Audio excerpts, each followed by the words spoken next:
রাজধানীতে কয়েকদিনের তীব্র তাপদাহের পরেই আজ বুধবার স্বস্তির বৃষ্টি পেয়েছে নগরবাসী। তবে সেই স্বস্তি বেশিক্ষণ স্থায়ী হয়নি।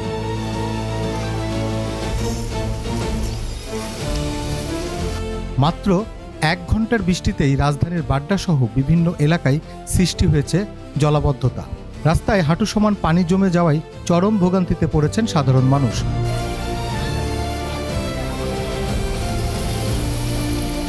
কর্মস্থলগামী যাত্রী, শিক্ষার্থী ও পথচারীদের পানি মারিয়ে চলাচল করতে দেখা গেছে। অনেক যানবাহন ধীর গতিতে চলায় সৃষ্টি হয়েছে যানজটও। বিশেষ করে বিভিন্ন এলাকার অলিগলি ও আবাসিক সড়কে দুর্ভোগ ছিল সবচেয়ে বেশি।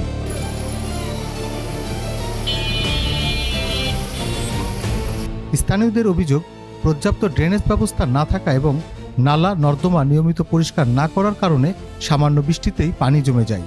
একদিকে গরম থেকে মিলছে স্বস্তি, অন্যদিকে জলবদ্ধতায় নাকাল নগর জীবন।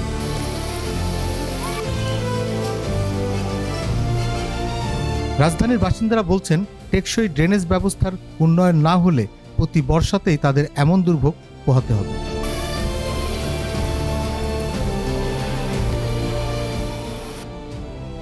Desk report, infinity Bangla.